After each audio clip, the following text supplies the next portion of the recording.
சென்னை புரசைவாக்கத்தில் உள்ள சிறுவர் சீர்திருத்த பள்ளியிலிருந்து தப்பிச் சென்ற சிறுவர்களில் 4 பேர் தற்கொலைக்கு முயன்றுள்ளனர்.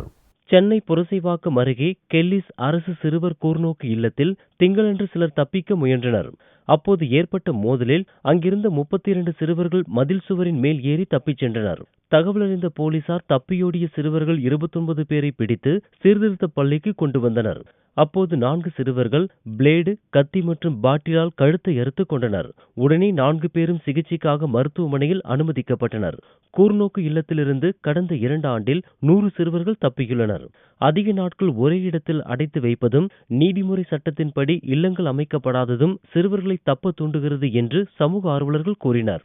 காலேஜ்ல இருந்து வந்த புள்ளிய தூக்காந்து உள்ள போட்டு 3 நாளா போய் கேஸ்தா சார் சும்மா நான் பஸ்ல இருக்கிற கண்ட்ராக்டர் கூட சண்டை போட்டான்னு சொல்லி என் குழந்தைய கீழே பிடிச்சி தள்ளி அந்த கண்ட்ராக்டர் செவ்வாய்க்கிழமை நடந்தது சார். செவ்வாய்க்கிழமை நடந்து சனிக்கிழமை நைட்டுக்கு வந்து கூட்டின்னு வந்துட்டானுங்க சார். எங்கள் புட்டு குழந்தைய ஒன்றும் இல்லை, விசாரணைக்கு ஒன்றும் இல்லை, நீ வா.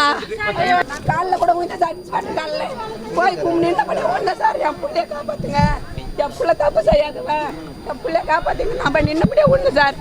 என் பிள்ளைய கூட உள்ள தள்ளிட்டேன்.